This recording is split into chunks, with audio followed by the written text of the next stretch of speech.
am highly favored. His words, not mine.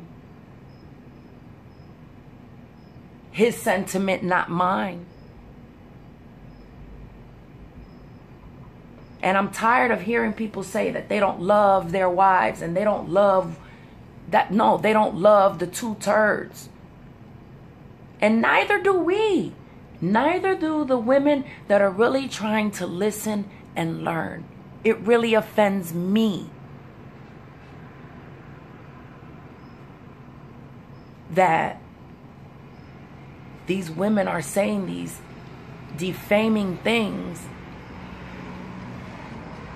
about the men that were called to prophesy, and not by hearing the audible voice of the Most High, as she claims. If she heard the audible voice of the Most High, her eardrums would burst, her hair would turn white. I don't believe that in this world, here now, we can even withstand the audible voice of the Most High. It's through the Spirit, it's through the scriptures that these men know the paths that they're supposed to follow. So she doesn't believe in titles, but then she turns around and she praises this prophet Allen, who's a white man, who's Esau. She doesn't believe that Esau is going to go into slavery. She doesn't understand why the story of Jacob and Esau is so important. Who cares? Who cares, she says. Why? Who cares you're a Hebrew Israelite? We care. This is our heritage. This isn't a religion. This isn't a cult. This is our heritage. This is who we are. And it really chaps my hide that she's coming out the side of her face talking about these real prophets can cast out demons, but the men of GMS can't. That if a brother came to the brothers in a wheelchair and asked them to pull him out of the wheelchair, they couldn't do it. No, they couldn't do it because Yahweh Shai will have mercy on who he will have mercy on. That's right. It's not about what we do, what we can do. It's about what the power we get from our power. And I'm tired of you Gwen Massos and you mad up logic bums. Salakia, because this has been brewing inside of me for quite some time. She doesn't understand why the story of Jacob and Esau is so important. Because the scriptures clearly say the older shall serve the younger. Genesis 25. Again, another scripture I didn't pull, so I'm going off the top of my head and the teachings of my husband. 25 and 26. No, that's not it. That's not it. Salakia. 23, 25 and 23. Genesis 25, 23. And the Lord said unto her, 2 nations are in thy womb, and 2 manner of people shall be separated from thy bowels. And the one people shall be stronger than the other people, and the elder shall serve the younger. So yeah, the story of Jacob and Esau is important because who's been in power all this time? Esau. The reversal of power hasn't happened yet. And no, we haven't seen those things. We haven't seen brothers come out of wheelchairs. We haven't seen any of that. But you can't tell me that we won't. You can't tell me that we won't, Gwen. So apparently, you know, she goes into cursing and how cursing is bad. She doesn't even understand the meaning of cursing. She tries to break down meat scriptures when she doesn't even know the milk scriptures.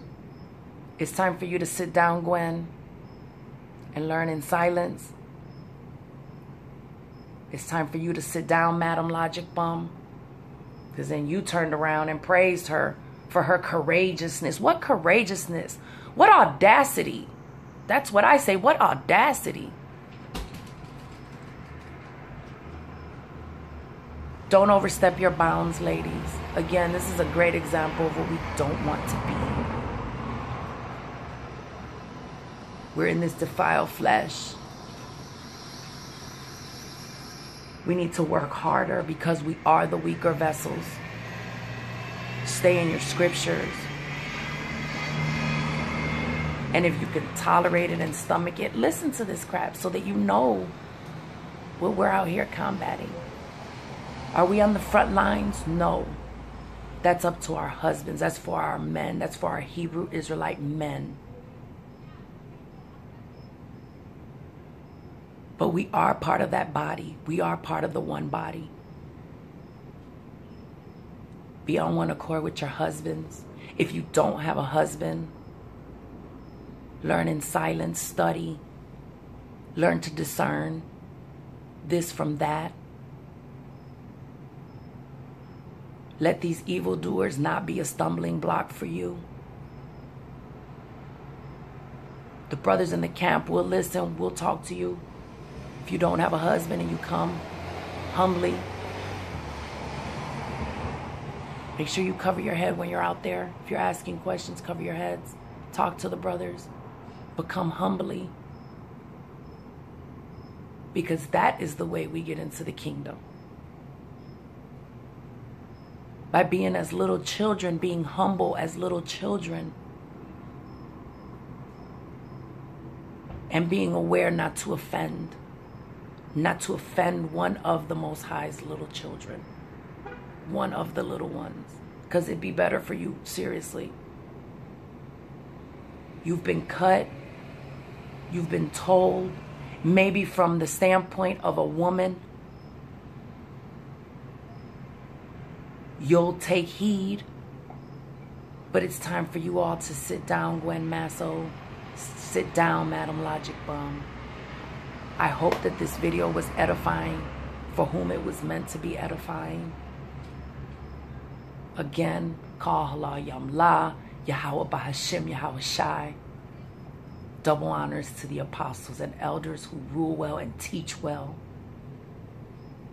Salutations to the Akyam who are pushing this truth, who are pushing this word in truth, in sincerity. For our sake. They chastise you for our sake. They checking you for our sake. And again, for whom these videos are meant, the Aqua, who are few but many. Salutations to you all that are listening and learning. Shalom.